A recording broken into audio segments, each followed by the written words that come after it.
You're listening to Modern Day Miracles, seeing the divine in our everyday. Sponsored by XL Entertainment on KSL News Radio. Well, this has been so interesting for me to be able to review some of these stories, talk about these great movies that are coming up. And in our last segment on the program, we wanted to look ahead to another film that is coming up. And it, too, deals with miracles of a different sort than what we talked about with the miracles up in Cokeville. And Christopher Clark and Patrick Parker are here with us for our special of this conference season. And, gentlemen, thank you so much for joining us on the program. You bet. Good to be here. Thanks. Thank you for letting us be here. Tell us about well, first of all, remind us of the title of this movie and tell us where we're going with these miracles now. Just Let Go is the title of the film, and, really it boils down to the miracle being forgiveness and how it frees both individuals, the perpetrator in this case and also Chris Williams, who had been the victim. Boy, I remember this story as if it were yesterday, and I can remember the tragedy of that, and the tragedy all the way around, the effect that it obviously had on Chris and the lives lost in his family, but in the young man that was the cause of this. And I've had the chance to interview Chris before and talk with him. And this truly is miraculous, the way a person was able to gather up his life again, move on again, and find forgiveness in the midst of that. Patrick, I cannot even imagine how difficult that must have been. Oh, absolutely. That is the miracle of this story. It's so unbelievable that he could do what he did. It was naturally, when we came across the story, it was just a naturally cinematic tale that we just knew would be compelling, and we were just excited to tell the story. For those who might not be familiar, we've had so many new people move into Utah and so on, even though for most of us this seems like yesterday. It was actually 2007. And tell us what happened. I don't know which one of you would like to give us a little thumbnail sketch of that terrible Sure, night. You bet. Chris Williams was driving with his pregnant wife and his 3 children in the back. One of his children was out. He was at a basketball game with friends. They were driving under the I-80 underpass there at about 2100 South. And he was going under, and a car was coming at the opposite direction, freeway speeds, came into his lane.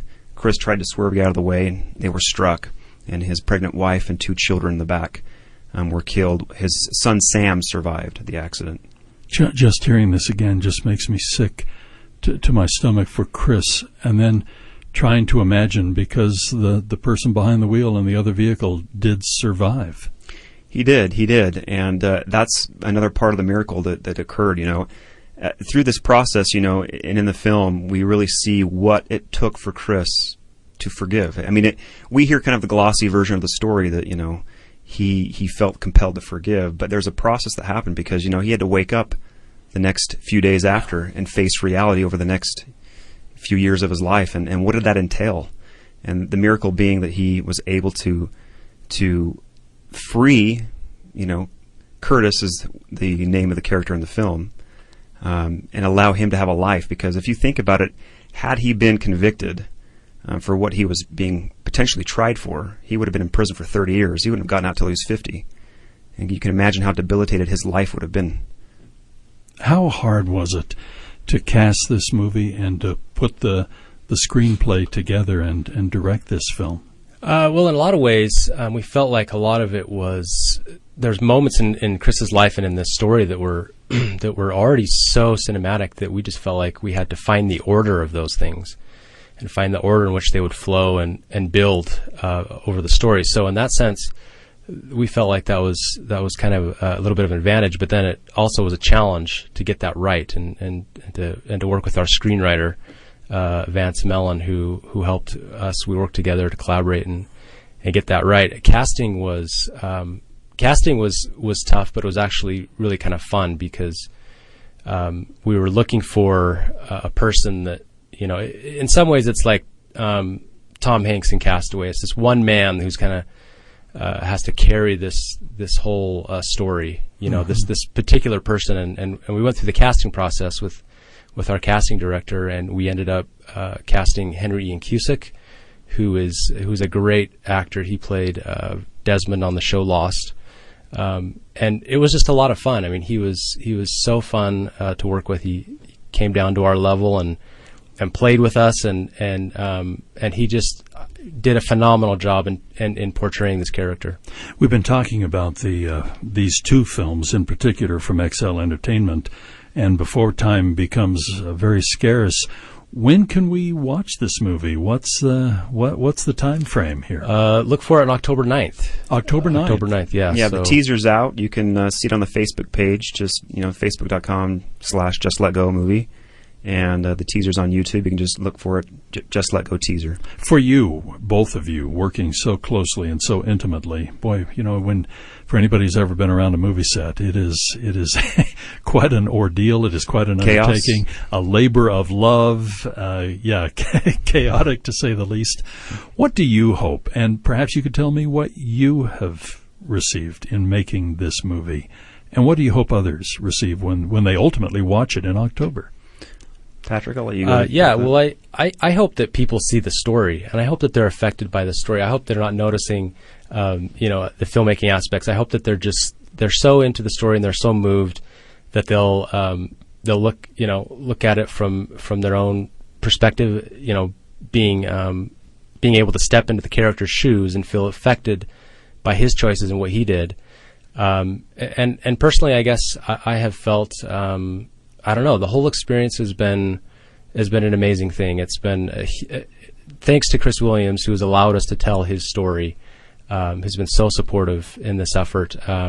It has been. It's a story that I feel is so powerful and compelling that I was just so grateful to have the chance to make it and was affected by it in a lot of ways. Christopher, we've talked about Chris's role and cooperation in this. The character Curtis, was there an active role there from that? We reached out to him. We kind of changed his name in the film at his request, which is fine and totally understandable. He was supportive of the film, but he's moved on, and and that's a good thing, and that's exactly what Chris asked him to do, is to pick a date and to let this thing go and move forward with his life. And that was the gift of forgiveness that essentially was a miracle in his life. And we talked to him, and he gave us kind of his blessing, but he hasn't really been too involved. In the LDS culture, many people will be familiar with the miracle of forgiveness, and that really is the great miracle in this movie, allowing people to still have a life, allowing them to continue their lives, and to not do so embittered that it poisons everything. I can't thank you both enough for joining us on this conference weekend and sharing this. And again, what is the website so we can see the little preview, and then remind us of the date again? So the Facebook page is facebook.com/JustLetGoMovie, and then the website is justletgomovie.com, and you can find the trailer on either of those or on YouTube, and it comes out October 9th. Christopher and Patrick, I mentioned this to TC as well. As we get closer to that date, let's get you on the movie show and remind everybody about it, okay? Wonderful. Thank you. Be awesome. Thank you. Thanks, Doug. you.